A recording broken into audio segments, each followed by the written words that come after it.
Halo teman-teman semuanya, sekarang tanggal 1 November, hari Rabu, jam 9:21 pagi di New York.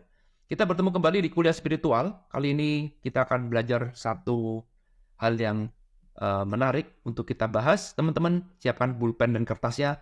Tanpa panjang lebar, yuk kita akan segera mulai. Nah, kita akan mulai dari satu cerita.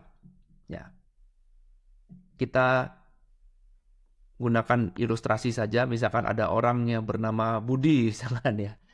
Ya, saya tidak kreatif bikin nama ya. Nama paling gampang ya udah Budi aja.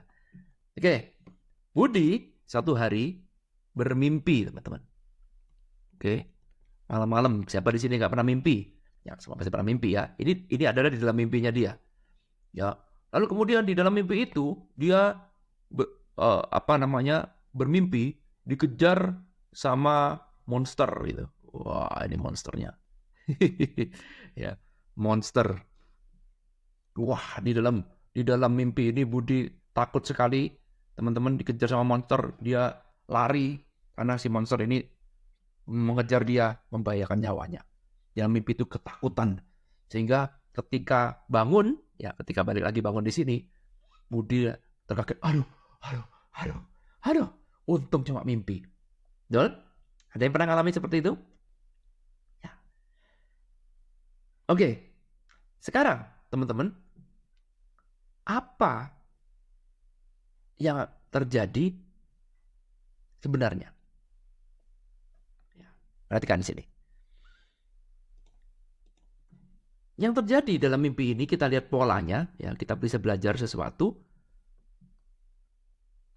Dan dalam mimpi itu Budi merasa ketakutan, takut, ya takut banget. Dan kemudian dia lari. Dia takut pada apa? Takut monster. Inilah objek yang membuat dia jadi takut, betul? Ya, sehingga dia lari. Ketakutan dalam mimpinya, simpel sekali. Semakin dia takut, teman-teman. Semakin dia takut, semakin monster ini menjadi kuat. Oke? Ya, rumusnya ya. Semakin takut, semakin Budi takut, semakin Budi ingin lari, maka monster menjadi semakin kuat. Ini dia. Ya, perhatikan rumusnya. Semakin Budi lari dalam mimpi itu, semakin menjauh dari monster itu, ya jadi semakin takut, semakin lari, semakin monster ini jadi kuat.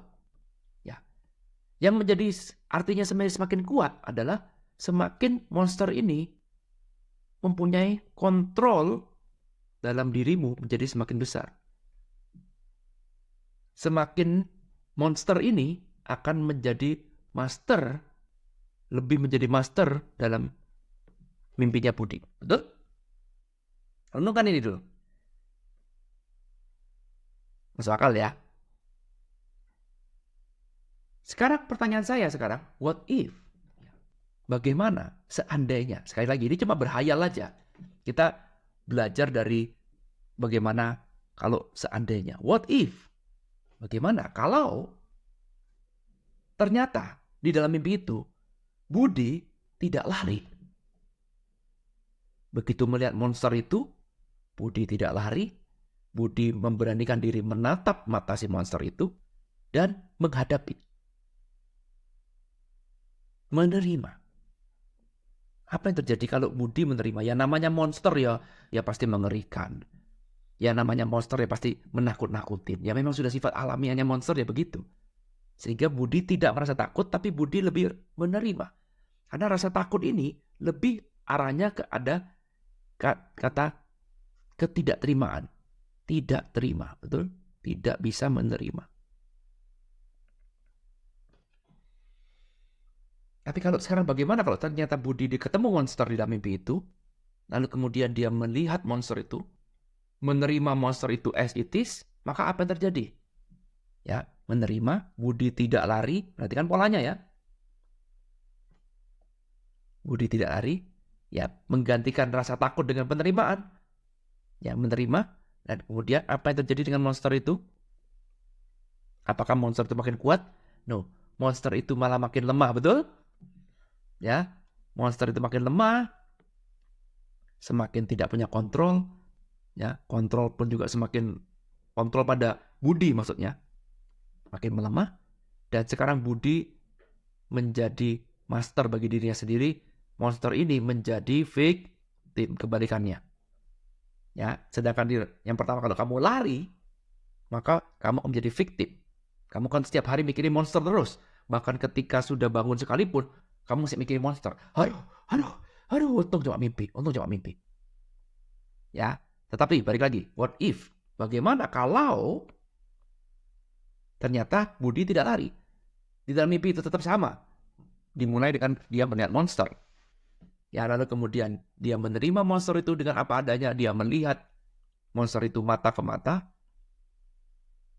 Oke. Menerima seutuhnya. Dia tidak lari. Maka apa terjadi? Budi menjadi master bagi dirinya sendiri.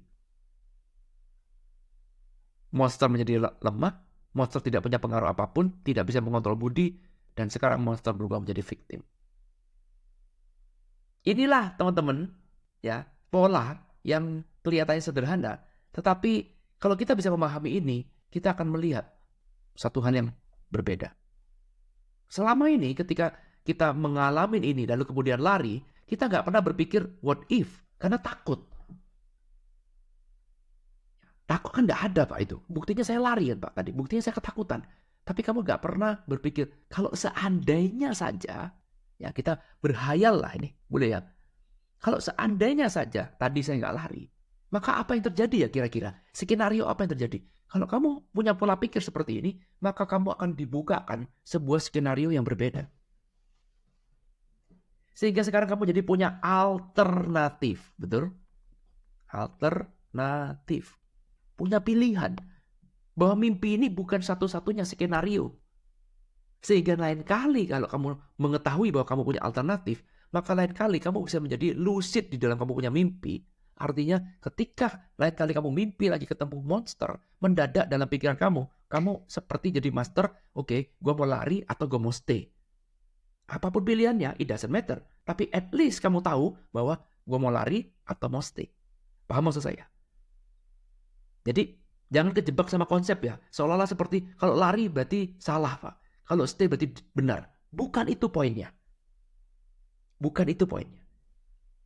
Tetapi poinnya adalah ketika monster ini datang lagi dalam mimpimu, kamu benar-benar sadar bahwa kamu punya pilihan. Oke, paham maksud saya ya?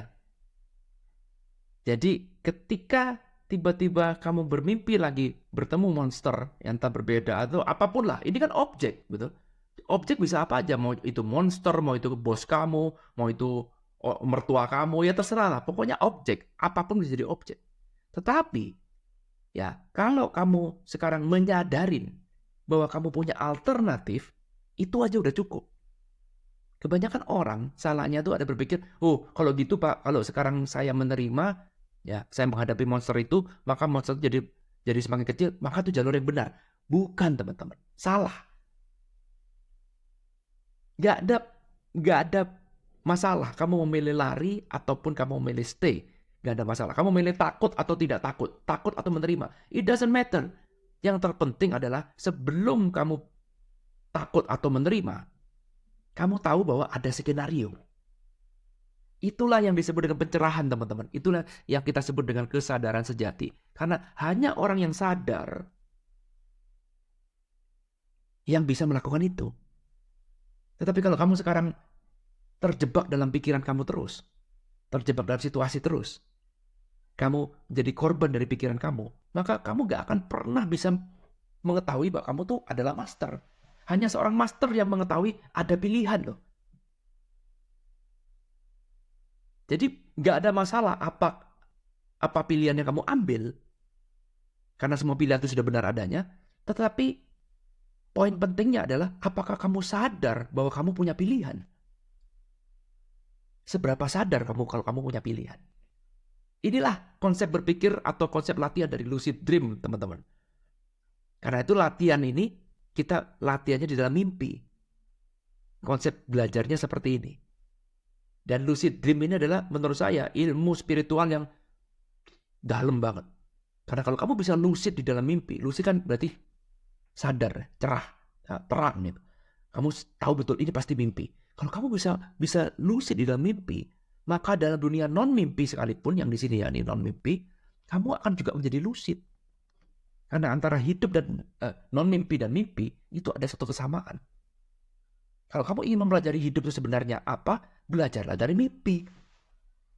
Jadi mimpi ini sebuah bocoran dari semesta untuk kita mengetahui ini loh nak, hidup sebenarnya tuh kayak begini. Contoh sekarang, setiap hari kamu dalam mimpi bisa mati dan lahir. Ada lahir dan mati. Kalau kamu nggak pernah mati dalam mimpimu, ya kamu nggak balik dong. Benar ya? Ya ketika di awal di sini ya kamu lahir, benar kan? Ketika kamu mau pulang ya kamu harus mati di dalam mimpimu. Nah kalau kamu nggak pernah mati dalam mimpi atau kamu menolak mati dalam mimpi, ya kamu koma di sini. Benar nggak? Ya. Coba teman-teman renungkan ide yang ada di dalam video ini. Karena kalau kamu tahu ide ini, kamu bisa menangkap ide yang pesan yang tersampaikan dalam video ini. Maka kamu akan mencapai sebuah lompatan spiritual yang sangat luar biasa. Karena kebanyakan orang itu, ya step nomor 1 adalah ya orang jadi korban aja. Ya seperti tadi Budi ini, dia cuma jadi korban, paling dia cuma cerita, ya tadi malam gue mimpi loh ketemu monster, that's it, udah. Nah, supaya ini bisa naik kelas, maka kamu harus punya pola pikir, what if? Bagaimana ya? Berhayal. Bagaimana ya? Kalau seandainya tadi saya nggak lari, kira-kira apa yang terjadi dengan saya? Apa yang terjadi dengan monster itu? Apakah saya akan punya rasa yang sama? Digali. Dan anehnya, kalau kamu berani menghayalkan tentang what if itu tadi, maka seperti kamu mendapatkan sebuah jawaban. Gak perlu ada orang lain menjelaskan, tapi kamu seperti dapat jawaban. Oh ini yang terjadi. Seperti sudah tahu. Belajar spiritual itu tidak ada satu hal yang baru, tapi sekedar diingatkan ulang. Oh iya ya. Jadi sebenarnya sebelum diajarkan, kita udah tahu. Ya, nah barulah kemudian kalau misalkan kamu terus memainkan itu setiap mimpimu, kamu berlatih untuk membuat what if terus, maka satu saat ada satu titik, kita gak pernah tahu kapan, ada satu titik di mana ketika kamu mimpi, kamu menyadari bahwa saya punya alternatif. Dan ketika kamu sudah menyadari itu, maka sekarang kamu menjadi master dari kamu punya mimpi. Kamu menjadi master dalam kamu punya hidup.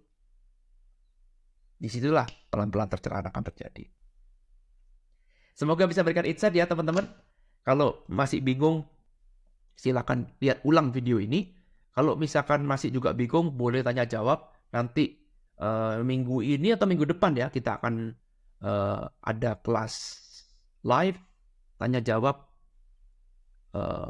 praktikal 2020. Hari Jumat depan lah, mungkin bukan Jumat ini ya. Mungkin Jumat depan teman-teman. Berarti tanggal 10 ya. Karena Jumat ini tanggal berapa? Jumat tanggal 3 ya. Berarti tambah 7 berarti tanggal 10. Ya nanti tanggal 10 November kita akan bertemu live. Mungkin Anda bisa bawa materi ini dalam pertanyaan. Thank you teman-teman. Silakan komentar-komentar, di-share juga boleh ya. Kalau memang suka di-like ya juga boleh. Kita bertemu kembali di kuliah spiritual selanjutnya. Thank you. I love you all. Bye.